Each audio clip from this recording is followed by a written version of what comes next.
Hey everyone, and welcome back to Country Music Made Me. Thank you so much for joining us once again. As always, please make sure you are liking, sharing, following, subscribing to us on whatever streaming service you are listening on. You can leave us a review, a rating, tell your friends, your family, your neighbors to come on over and have a listen. That support is huge. Today, we're sitting down with Canadian country musician Shawn Austin.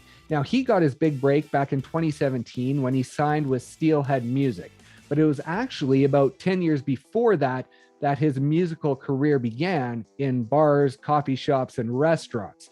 Back then, he didn't know if music was just a hobby or if it was a career. And so 2017 was really the Kickstarter to making it a career.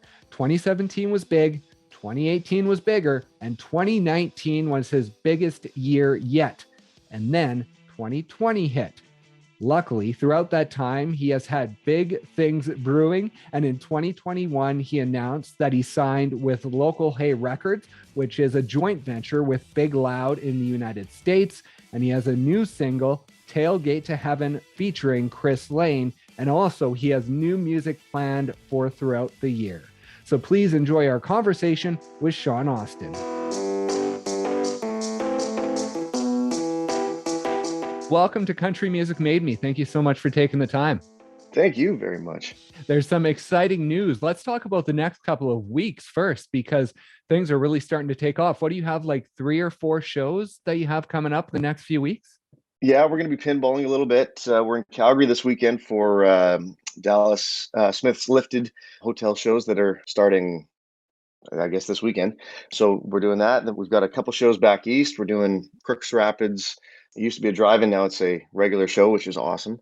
We're playing the Boots and Hearts. Summer Never Dies.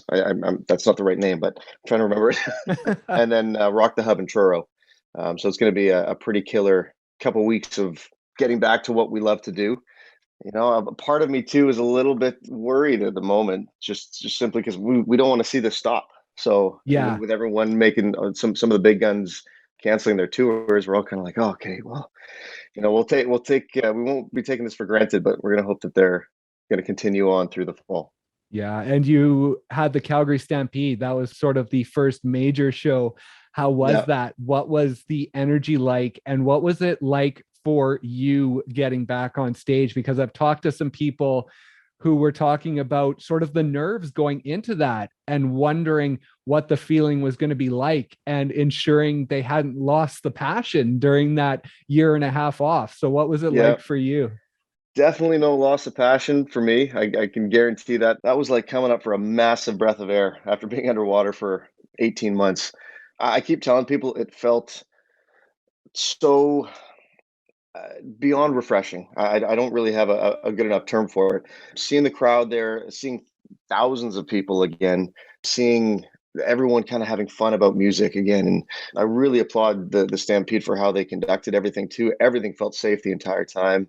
And just to hear, you know, some people singing songs back and to see people dancing a bit and just to get that vibe and to get that energy again, it's like the world's best drug. And this is why I think that, you know, we're excited to play more, but we're also like, we can't lose this again. Like there's no way that we could do another lockdown of any sort. So it's nice to see things and nice to see people, you know, doing what they can to just be safe and keep things going. But let's just hope that the train still keeps rolling forward. Yeah, exactly. And now you're back in Vancouver.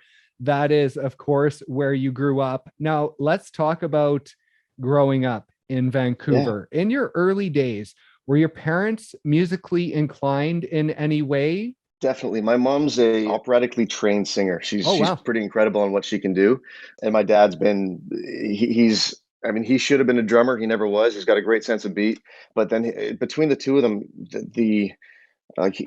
my dad introduced me to country and classic rock and basically all the backbone of who I am as an artist now. And then my mom just, you know, kind of I was always really shy as a kid growing up for singing and all that stuff. So everything that I think she was really good at just gently pushing me and gently kind of letting me explore music. And it just kind of all culminated through getting a few opportunities through high school we had a rock band class, we had a jazz band class. So great classes to have, boosted my GPA through the roof. And yeah, the rest just kind of is history after that. And so, with your mom being classically trained, she very well could have sort of taken that different route of really pushing you towards Mhm. music, right? So, how do you think it benefited you with her just sort of nudging you and sort of allowing you to do it on your own rather than saying, here, do this, you have to do this? Yeah, I think it's obviously I haven't experienced it yet being, I don't have kids of my own, but I think when the day comes, I'm going to use that same strategy simply because I don't think when you're, if something becomes a chore, if something becomes, you have to do this, then a kid's going to be like, I don't want to do it anymore. It's no fun. So for me, it was being able to listen to all genres of music growing up through my dad and then having my mom's expertise kind of guiding what I'm listening to along the way just gave a really nice open opportunity for me to kind of explore at my own pace and it made me lean towards instruments first, piano and guitar. That's kind of all I did. And then kind of slowly worked into vocals and things early high school. So Okay. yeah, if I feel like if early days it was like lessons and this and this and that, I probably would have just been like, can't do it. I'll stick to baseball. Yeah, exactly. And when did you start to pick up the piano and the guitar and start playing? Piano was early. I was probably 5 or 6. Oh, okay. That didn't last as long as I wish it did. That's kind of one of my early regrets is just not keeping up with piano. But then guitar, I was in grade 6 or 7 when it really, I got this fire lit for guitar, and it was driving me nuts that I couldn't make certain chord shapes, play certain songs, and that turned into this obsession that I haven't let go of now. And it's just all through high school, I was that kid in his room driving our neighbors nuts because I had my electric guitar with my amp railed, and I just sit there and go through YouTube and try and match Stevie Ray Vaughan and Keith Urban and everybody. That was my first foray into really trying to do what I do now. Right. And you mentioned there was a rock band class in high school. Now, was there ever a point where you didn't really know what genre you wanted to go towards, or were you always leaning towards the country side of things? Country was always the backbone. It was always kind of the root and the foundation of what I did. In high school, rock took a huge influence. Like my first band was a rock band. We were called the Suits. It was terrible. What age were you when you started that? Oh, 13 or 14 probably. And I remember our very first show and we were called the Suits. So naturally, we send a memo out to everybody. You got to wear a suit. Well, Like of course. and it looks so cheesy. But of course, our bass player completely either misses the memo or forgets or something and shows up in a Iron Maiden sleeveless t-shirt, ripped jeans. So there's four of us in suits and then him. And it looked very, classic high school rock band. Right. And there are video out there of that first performance, and I hope they never see the light of day again Well, I because they're saw a terrible. photo on your social media. Was that from that first performance? Do you remember that photo that you posted from your high school performance? No, I know which one you're talking about. That was from when I was in rock band. There's a photo. Okay. I might have to try and dig it up from the photo I posted is probably 2 or 3 years after the first rock band. If I Okay. can find it, I'll post it, and you can really see what a mess we were at the start. So how long did that last then? Oh, couple months maybe. Oh, okay. It wasn't like That a that year long thing or anything. that iteration of it didn't last too long. And this was the nice thing about having an actual class where we could do rock band stuff was because then the few of us that actually went into the class were able to, 4 or 5 times a week in an actual studio environment, practice, play, learn, figure out dynamics, figure out how to play with other people. It wasn't just in a garage making a bunch of noise. There was actually some structure to it, so it was a proper learning environment to try and rope in these 14-year-old brains of ours at the time. And so after high school, you played ball. That Yeah, was sort of your focus, was possibly going pro with baseball. yeah. And injuries caught up with you. But before that time, before you hit 20, was music something that you saw beyond high school and beyond baseball, or did it not really kick in until you finished baseball? I think it was. I always knew that I had a knack for music, and I really enjoyed. I did a bunch. I hate admitting this, but I did a few. I was Danny Zuko in the High School Musical. I did a few things like that. So I Oh, had these okay. experiences of being on stage in front of people, and I love that. And I recognized that the response was always good. But yeah, I mean, at the time, I just thought it was going to be a hobby, and I didn't, I guess, have enough worldly understanding of what I was doing. So baseball was everything. Baseball, I was having success with it, getting looked at by certain teams, playing in a pretty high level ball. So that was definitely my first thought of being my career, or at least where I wanted to go. Yeah. And then, yeah, injuries and the politics of the game changed my future with that real quick. But that was the thing, is I had music right after that. I remember I started working in restaurants, and that turned into me playing in bars and restaurants after my shifts. Oh, I'd okay. be playing in pubs and you name it. And that I did that for 12 years, and I wouldn't change that experience for anything. Having that back, or that foundation of just me and a guitar playing in front of tons of different people, tons of different age groups, and trying to learn how to click with people Yeah. was everything for me. And how many cover songs did you know? Oh, hundreds, hundreds. It was I'm the first 4 or 5 years I was doing it. I had a binder in front of me that was easily 4, 5, 6 inches thick, just filled with music. But and it drove me nuts carrying that around, because I already had all my PA stuff, everything. So I remember really trying to drill down, and I didn't want to use the book anymore. Learned like 300 or so songs, Wow. and I just kind of ran those at random, depending on what the room was doing.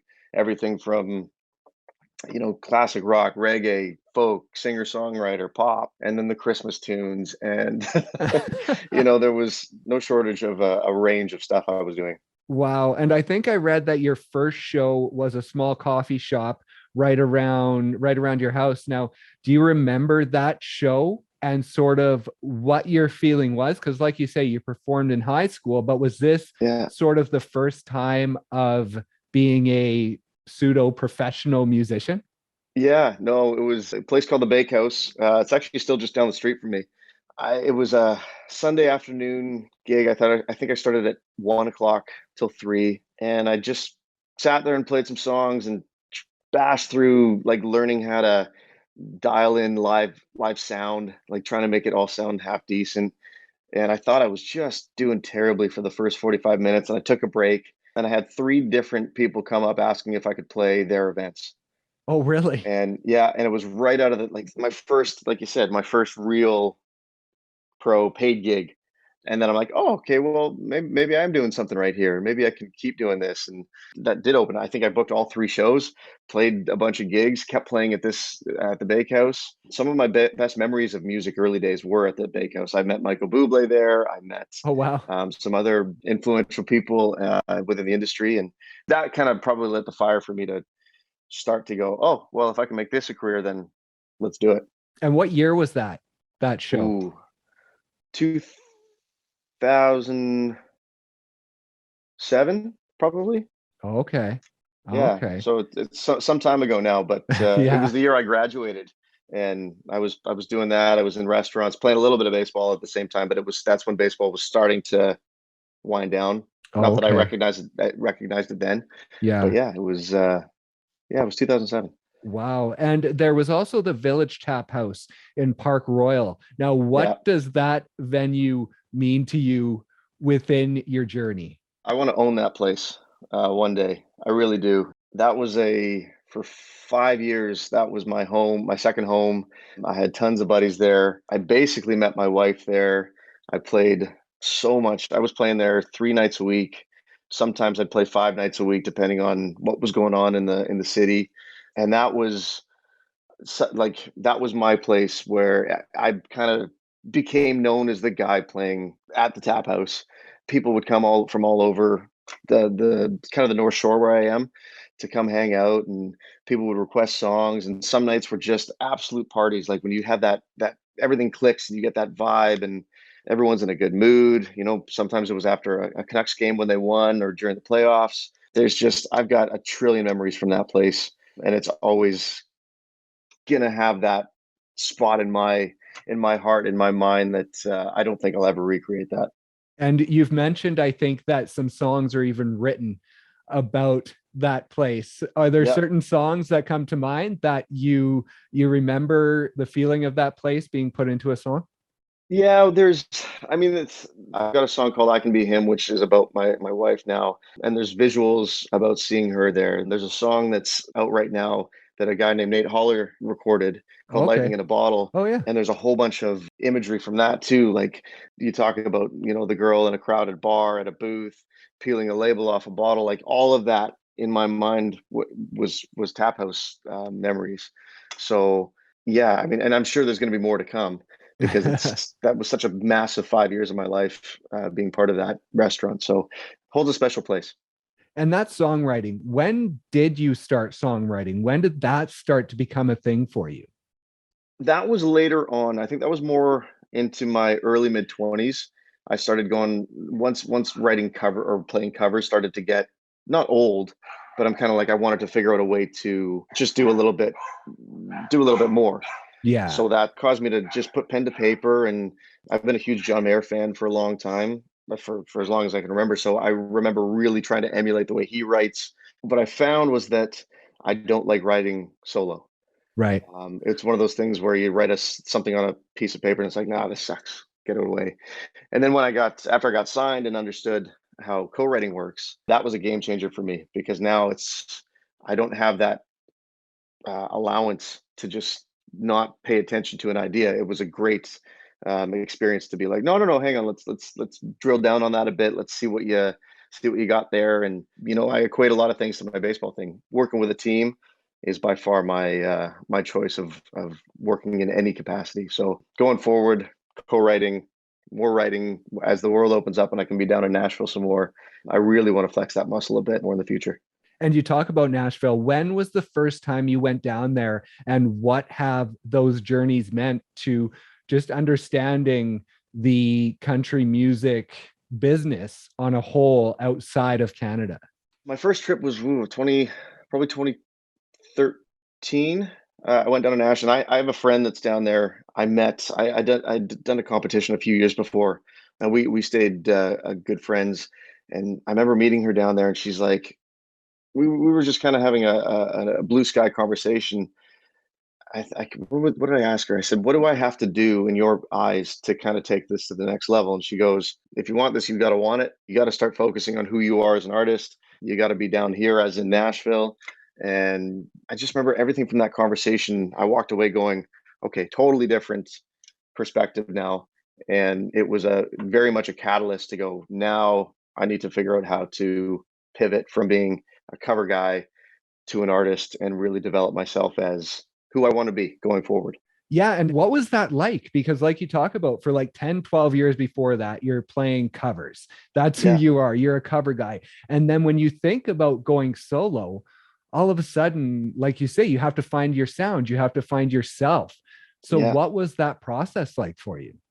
It was definitely probably hit or miss. Everyone always compared me to Mayer, probably because I spent too much time just wanting to be like him, I loved his sound, I loved his guitar playing. So that was the first kind of, okay, well, you're not Mayer, but let's figure out Mayer plus what. So I remember just kind of starting to go, I'm not going to try to sound like anything. I'm not going to try to, I don't want to consciously be working towards a sound. I just started playing and started writing and started listening to. That's when I really went back to country, and I started listening to old stuff and started listening to where the new stuff was going. And incredibly, it was around that time too where I heard Dallas Smith's Somebody Somewhere. And I was a huge Default fan in high school. We covered a whole bunch of Default stuff. Right. And I remember hearing him going, I know that voice, and thinking, okay, well, he still sounds like Default once I figured out who it was. And yet this works so well in country. So I'm like, okay, well, why am I trying to sound like something else? Why don't I just do what I do and Right. then go from there? And that's all I did. And then as I started writing more and tried to polish who I was as an artist, we put out a song called Nashville independently before I even met Dallas. Yeah, I was going to ask you about that because I saw that song on Spotify, but it's rarely mentioned anywhere else on in the Yeah, online universe. yeah, that was a song that a bunch my friends and I wrote, and then we put it out just as a independent track to get the ball rolling. And that was a song that Dallas heard that caused him to take a shot with me. And that's when Okay. I signed with SteelHead shortly after that, after I put that song out. So that was that was about a 5 year process, but that was the 5 years where I went from being a John Mayer tribute act to I think finding who I was as Shawn Austin. And it was in 2017, early 2017 that you signed. And I saw after that just how quickly things started to take off. And you kind of Yeah, mentioned on social media that you couldn't really believe it because after all those years of sort of grinding it out and then making this decision, this is what I want to do. How yeah. surprising was it in those first, 6 months, a year after signing, just how much there was to do and what having a career in country music entailed? Yeah, it was absolute whirlwind. So just before I signed, or I guess about 6 months before I met Dallas, I was a financial advisor, and I gave Okay. myself a year. I said, I have 1 year to really figure out how to take this to the next level. I was playing 10 shows a week, doing the financial advisor thing, just dead, completely dead. And so I said, if I can't do this in a year, music's going to be pushed aside a little bit, and I'm really gonna, focus on work and all that. But then I met Dallas, signed with Steelhead, put out Paradise Found, and the world completely changed overnight, pretty much. And it was when you're a new artist, you always think it's going to take 3, 4, 5, 6 singles, Hmm. 5 years to get things moving. I mean, Yeah. I think that's reasonable, but it just goes to how amazing the country fans are in Canada, how great Canadian radio is, how great the team was for elevating this new guy right out of the gates. And we something clicked, and having that go to top 10 and being part of Dallas's Side Effects tour, it was just being thrown into the deep end of how what the industry is and how a career can be. And it Yeah. was the final check off the box that I'm not giving this up for anything. This is where I'm meant to be. This is what I love to do, and I feel very lucky to kind of be here now and actually be able to do it every day. And was there a moment in like 2017, 2018? You mentioned like being on the radio, going top 10, the Side Effects tour with Dallas. Was there a moment that you can remember within that whirlwind of the feeling the nail in the coffin that this was going to work and this was going to be your career now? Yeah, it was the end of the tour. We had finished in Abbotsford, basically a hometown show. Yeah. And the day before, Dallas was telling me that JR Country it had popped to #1 on their charts. So he's like, "This is unreal. We're gonna do Paradise Found tomorrow." It was the first time we did it on the entire show because him and I were trading off on one of his tracks. Oh, okay. So showtime comes. I'm nervous. There's 9, 10,000 people. It was a sellout. I can't remember how many people were there. And this is the end of a 2 month run. I'm buzzing for months, on how great this was. And then we do his song, and then my time comes up for Paradise Found, and here I am thinking that Dallas is going to do it with me. We'll trade off verse, chorus, and he walks off the stage, and he leaves me high and dry in front of all these people at his show. And we start with that little opening lick on Paradise Found, and the crowd lit up, and I don't remember those 3 minutes. I I don't have bet. any recollection. I've seen video now, so I know what happened, but it was it was completely surreal, out of body, and that was the final hard nail in the coffin. That was. I mean, I don't. I hope I have a moment like that again in music, but that was so big. It's tough to describe. And another moment I know that's tough to describe is hearing yourself on the radio for the first Yeah. time. Just quickly talk about that and the emotions that you had when that happened. Yeah, I remember the Friday when Jackson from JR Country called or sent me a text saying that, hey, you might want to listen to the radio in the next 20 minutes. Something might play. And I was running some errands or doing something, but I took a detour down to, we've got a beach down here called Ambleside Beach. Right at the end of it is a cul-de-sac that overlooks the water and Lionsgate Bridge. And I just stopped my car, and the minute I stopped and hit park, Paradise Found came on. That was another surreal moment where you're just going like, this is how it starts. This is nothing that I even expected would have happened this quick. Hearing yourself on the radio, hearing a song that you put, your heart into, and releasing that into the world, and kind of recognizing that people are digging it as well. It just made the fire bigger, that that's what I want to keep doing. If people keep connecting with what we're putting out, that's the goal. That's, trying to make it recognize that everyone, we're all in the same boat in different capacities. It's just, we all have the same experiences for the most part, and that's why I love country, because it's, what do they say, the broad specific, where a song might be about a specific topic, but it's in a space where everyone can relate in some way. So that was Paradise Found for me, and that was, yeah. I mean, it never gets old though. I hear every time I hear myself on the radio anywhere in I am. It's pretty special. And now 2019 was a big year. You had a lot of festivals. The Yeah. summer festival tour that you had going on in 2019 was amazing. So what was that like? And then sort of what was it like in 2020 heading in back into that and Yeah. realizing, oh, that's not going to happen? Yeah. So thankful that we had 2019. That was my biggest year for shows and for hitting the big stages, and just again solidifying that, look at all these people that are music lovers like me, and look at how much of a party, and how much of, like, this is what life is to me. Just having those opportunities where you can have fun, let loose, have a drink, have a few drinks. So that was pretty incredible to be part of some of the major festivals, and meeting so many people, and just being a fan of country myself, seeing the artists that I was able to see. I mean, that was almost just as good as performing for Right. me.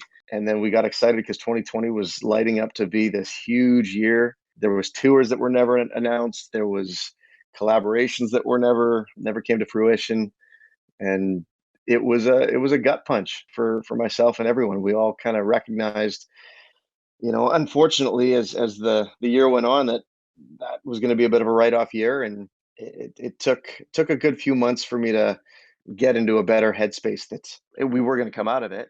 There's a lot of silver linings too, because 2020 created what we're doing now. And I keep telling everyone, what I learned in 2020 was patience, from having to keep. I did a show called Songland with NBC. I had to keep that under wraps. I had to, when I learned that Local Hay and this Big Loud joint venture were going to start, I had to keep that under wraps. New How far songs in under wraps. advance? How far in advance did you know of that signing? Realistically, about a year. Oh, really? Yeah, and I shouldn't say that I knew, like, I knew that the direction that things were going, but it wasn't. I didn't know the details on what was happening. I just knew that there was talk of maybe some merger like this occurring. So, but I still had to, I talked to the team about it, but nobody else could really know. Yeah. And I was excited because I knew that some doors might open because of it. And that kind of plays into how the new single Tailgate to Heaven came to fruition, where initially that was only supposed to be a song that I was on, and we were going to do a different song with Chris Lane. Oh, okay. But he heard it and he loved it, and he asked if he could be on it. And we're like, absolutely. Like, why wouldn't you're like, it'd be incredible. And it completely elevated the track, in my opinion. And yeah, I mean, 2020 turned was a lot of good things came out of a lot of bad things of that year. Yeah. How important were those things? Signing the record deal, having that song with Chris Lane, knowing Yeah, that stuff was coming. How important was that for getting you through 2020? If you didn't have those yeah, things to look forward to, would coming out of it have looked different for you? I think so. I really do. Having things to look forward to big things was a mental game changer. I went from early on in the year thinking, okay, well, I'm not going to play music for this year. 2021 is going to open up. I felt kind of like I was going to have to restart a little bit because I felt like we lost steam. But then the signing, the songs, and that, I mean, we're sitting on a bunch of other songs too that we'll be releasing soon that all kind of were part of the package of going. I felt like I was able to sit back a little bit and go, we're working hard, we're doing a lot of stuff. It's just in a different capacity right now. So we might not be doing the live shows, but we're really building the business. And I was able to, I looked at it as the start, second chapter of the start of what I hope to be a long career now. And it just, with the team that we have now and everything that's going on, I'm pretty excited. And I mean, there's a lot of work to do, but I'm really happy and feel pretty good about where we are and where we're going. And of course, local hay is Dallas Smith, Yeah. leading that. Now, thinking back to releasing your single Nashville independently, it was because of that that Dallas heard you. It's because of that that Dallas took you on your very first Canada-wide tour. It's because of that that you're now signed. So how important has Dallas been? Like, it seems like that moment was just integral to this becoming a career. Absolutely. Having a guy like Dallas in your corner, it's untouchable. It is so, the wealth of experience, the success that he's had in multiple genres, his understanding of the business of music, all of that is massive, but you can take it all away and he's just Dallas Smith. And he's a guy that has a heart bigger than he's ever going to admit. He's so smart about just being a good person and how to operate the industry in a really social way. It is business for him, but he's the guy that everyone wants to be around just because he's a good guy. And knowing that he's in my corner and knowing that I can go to him anytime for advice, I couldn't ask for anything more. I really couldn't. And again, being a fan of his from, when I was 12 years old, he hates when I say that, but it's true. And it's been an amazing full circle 5 years now being able to work with him. And normally when an artist switches labels, you think something's bad or something didn't work. So having now my old team with a new team and just building on that wealth of knowledge is, lucky is not a good enough word to describe how I feel about it. And now moving forward with the new team, what is the plan? You mentioned more music. Are we just going to see singles coming out, or is there going to be a packaged EP that we can look forward to? I think so. This is the day-to-day fluidity of coming out of the pandemic, because we're trying to figure out what the smartest move is. Right. It's going to be an EP, I believe, and it could build into an album over the next year, let's say.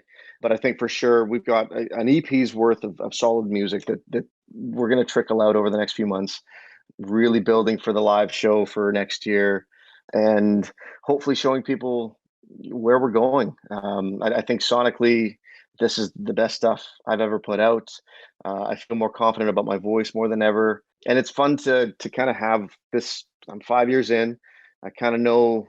I feel like I know the game a little bit now myself, and when I'm in the studio, it's nice. I feel like I'm experimenting a little bit more and really trying to push to find new sounds or just things that I haven't done before or I didn't think I could do.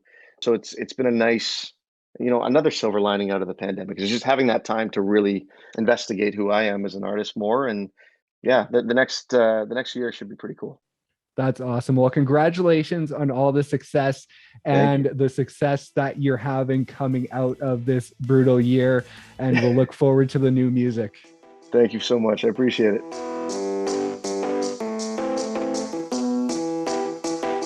Thank you once again so much for listening. And thank you to Shawn for stopping by and sharing his story. Be sure to check out his new single, Tailgate To Heaven, featuring Chris Lane, wherever you stream your music, and keep an eye out for more music coming later this year. Please also make sure to like, share, follow, subscribe to us on whatever streaming service you are listening on. Leave a review, a rating, tell your friends, your family, your neighbors to come on over and have a listen. That support is huge. Thanks once again for listening, and we'll see you next time on Country Music Made Me.